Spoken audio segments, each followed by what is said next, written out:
నాకు చంద్రబాబు నాయుడు గారు బాగా ఫేవరెట్ అనమాట. చంద్రబాబు నాయుడు గారు వాయిస్లో వేరియేషన్స్. చంద్రబాబు నాయుడు గారు ఒక మీటింగ్లో అంటే ఒక ప్రెస్ మీట్లో మాట్లాడి చంద్రబాబు గారి వాయిస్ వేరియేషన్ ఎలా ఉంటుంది, అలానే మామూలుగా సభల్లో ఎలా ఉంటుంది, ఇలా రకరకాల వేరియేషన్ చేసుకోవచ్చు. మామూలు ప్రెస్ మీట్లో అయితే చాలా సంతోషంగా ఉంది. వాట్ ఐఎమ్ సేయింగ్, ప్రజలు నాడి తెలిసింది. ఈ విధంగా చూస్తే 164 సీట్లు తెలుగుదేశానికి ఇచ్చారంటే ప్రజలు నమ్మారు, ఆ విధంగా ముందుకు పోయారు, అఖండ విజయాన్ని ఇచ్చారు. ఆ విధంగా ప్రజలకు న్యాయం చేస్తాం, ఇచ్చిన పథకాలని అమలు చేస్తాం. చాలా థ్యాంక్ యూ. ఒక పక్క పవన్ కళ్యాణ్ గారు చూసుకుంటే, పవన్ కళ్యాణ్ గారు కానీ మేము కానీ అందరం ఏ భేషజాలకు పోకుండా కష్టపడ్డాం, ప్రజలకు చేరువయ్యాం. ఆ విధంగా చేసుకుంటూ పోతాం, ఇంకెవ్వరు మనల్ని ఆపలేరు.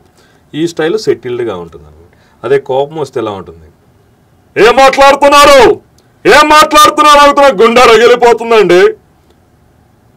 రెస్పెక్ట్ ఇచ్చే పని లేదా, నా రాజకీయ అనుభవంతో లేదు అని అనుభవం. ఏం మాట్లాడుతున్నారండి,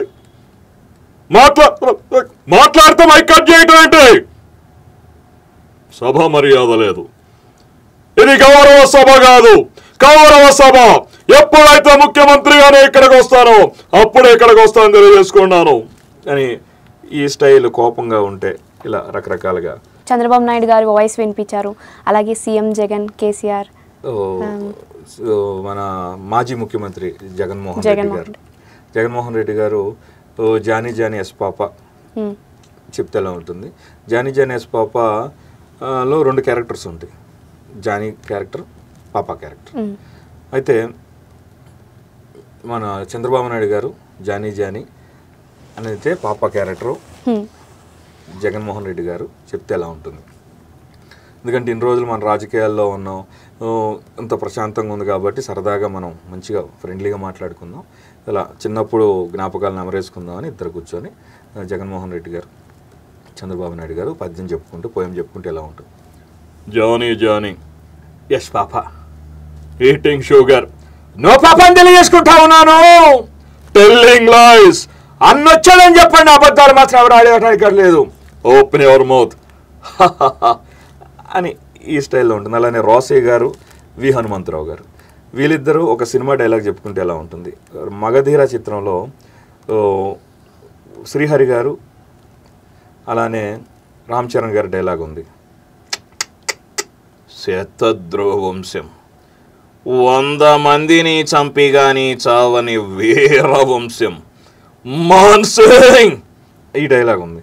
దాని తర్వాత భైరవ, ఆ రాకుమారిని వాడికి ఇస్తానని మాటిచ్చానురా, ఆ రాకుమారిని నాకు వచ్చి అప్పగించు, నిన్ను నీ సైన్యాన్ని ప్రాణాలతో వదిలేస్తా, నీకు మాటిస్తున్న షేర్ ఖాన్. ఈ డైలాగ్ని ఇక్కడ శ్రీహరి గారి ప్లేస్లో రోసయ్య గారు ఉన్నారు, అక్కడ వి హనుమంతరావు గారు ఉన్నారు. వాళ్ళిద్దరు ఎలా డైలాగ్ చెప్తున్నారు. శతద్రోహ వంశం, 100 మందిని చంపినా కూడా చావుని వీర వంశం, ఇలా మాన్సింగ్ ఏడీడు. ఇదిగో మాన్సింగా, నువ్వు చెప్పిన చరిత్ర ఉట్టి బుర్ర కథ, చెత్త కథ నిరూపిస్తా. ఇదిగో భైరవా, కొంచెం ముందుకు రా, ఆయనకులాగా అరవలేను. ఆ రాకుమారిని ఇచ్చేసావనుకో, నిన్ను నీ రాజ్యాన్ని మరి నీకు అప్పచెప్తే ఏమంటావయ్యా? అల్లో నేను ఒకరే చెప్తా ఉన్నా, 100 మంది కాదు, ఎంతమందిని పంపించుకో, నీ ప్రాణంతో సరే బాయ్, ఏముంది బాయ్, ఇప్పుడే షుగర్ ట్యాబ్లెట్లు వేసుకుని వచ్చా, నీతో మాట్లాడడానికి ఏం లేదు, ఏమున్నా కానీ శాంతి చర్చలతో కూర్చొని మాట్లాడుకోవాలి, అరుసులు గిరుసు ఎందుకురా బాయ్, ఇంకేముండదు. పవన్ కళ్యాణ్ గారు సుస్వాగతం సినిమాలో చాలా దీనంగా ఒక డైలాగ్ చెప్తారు సంధ్యతో, లవర్తో. ఆ డైలాగ్ ఎలా ఉంటుందో చెప్తాను. ఆ అమ్మాయి వచ్చి ఐ లవ్ యూ అంటే, ఏది ఇంకొకసారి చెప్పు, ఈ ఒక్క మాటకు వస్తాను, నేను నా చదువును కోల్పోయాను, నా తండ్రిని కోల్పోయాను, ఈ స్టైల్లో ఉంటుంది. అదే పవన్ కళ్యాణ్ గారు చెప్పిన డైలాగు చిరంజీవి గారు చెప్తే ఎలా ఉంటుంది. పవన్ కళ్యాణ్ గారు, నాకు కొంచెం తిక్కు ఉంది కానీ దానికి ఒక లెక్క ఉంది, ఆ తిక్కేమిటో చూపిస్తాను, మీ లెక్కలని తేలుస్తాను అన్నది చిరంజీవి గారి స్టైల్ ఎలా ఉంటుంది. నాకు కొంచెం తిక్కు ఉంది కానీ దానికి ఒక లెక్క ఉంది. ఆ తెక్కేలో చూపిస్తాను, మీ అందరూ లెక్కలు తేల్చేస్తాను. ఏమనుకున్నావా? చెయ్యి చూడు ఎంత రఫ్గా ఉందో, రఫ్ ఆడిస్తానా అని ఈ స్టైల్లో ఉంటుంది. ఇలా రకరకాలుగా. అలానే రేర్ వాయిస్లో నాకు బాగా పేరు తెచ్చిన వాయిస్లో, రేర్ వాయిస్లో మీరు జీవా గారు మన ఎడిట్ సినిమాలో చూస్తే ఆ ఇసుక కామెడీ ఉంటుంది. ఆ జీవా గారు రకరకాల వేరియేషన్స్ ఎలా ఉంటాయి. రాయ్ ఆ ఇసుక ఏమిటి, బేదరేమిటి, చల్లటం ఏమిటి, సంథింగ్ ఈజ్ దేర్. వాడు మౌలుడు కాదయ్యా, పిచ్చ కొట్టుడు కొడుతున్నాడు. నాకు తెలుసురా వాడు బాడీ బాక్స్ ఆఫీస్ అని. ఈ 2000 నాకే అని ఇలా రేరు వాయిస్లు. అలానే నిర్మలమ్మ గారు ఆమె తిడుతున్నప్పుడు ఆ వాయిస్ల వేరియేషన్ చాలా బాగుంటాయి. ఇదే నిర్మలమ్మ గారు నాగేశ్వరరావు గారు చెప్పిన డైలాగు నిర్మలమ్మ గారు చెప్తే ఎలా ఉంటుంది. నాగేశ్వరరావు గారు అంటే బాగా గుర్తొచ్చే డైలాగ్ ప్రేమాభిషేకంలో,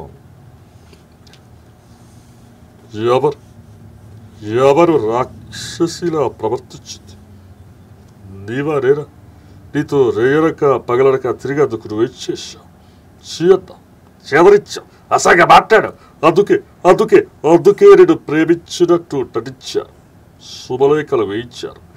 ఇది ఇన్ కేస్ ఈ డైలాగ్ నిర్మలమ్మ గారు చెప్తే ఎలా ఉంటుంది? ఎవరో మొదల సభ చాచుగా అన్న మోసం చేసింది నువ్వా నేనా? నీతో రేయనక పగలనక పచ్చీసు ప్యాకెట్ ఆడితే ఎవరు మోసం చేశారు? నీ కాళ్ళు కోల, నీ కడుపు గాల, చీ అన్న చేదరించి అసహ్యంగా మాట్లాడు, ఆఖరికి ప్యాకలో డబ్బులు వచ్చిన తర్వాత నాకు ఇవ్వకుండా పంపే మొదల స్టబ్దాన, నీ కాళ్ళు కోల, నీ కడుపు గాల, నాశనం అయిపోతావే, ఊరుకోవయ్యా నువ్వు కూడా. చాలా పర్ఫెక్ట్ గా చేశారు. ఓకే, అలా లేడీస్ వాయిస్ లో నిర్మలమ్మ గారి నా స్పెషలైజేషన్. ఇలా రకరకాల. మనకి సూర్యకాంతమ్మ ఆవిడ డైలాగ్ గానీ ఆవిడ వాయిస్ గానీ చాలా ఫేమస్ కదా. ఆవిడ ఏమన్నా సూర్యకాంతం గారిది నేర్చుకోలేదు, నిర్మలమ్మ గారిది నేర్చుకున్నాను. ఇలా రకరకాలుగా ఉంటుంది. ఒకవేళ గుండు హనుమంతరావు గారు డబ్బింగ్ చెప్పాల్సి వచ్చింది, నేను మామూలు గుండు హనుమంతరావు గారిది కామెడీ వర్షన్ నేర్చుకున్నాను.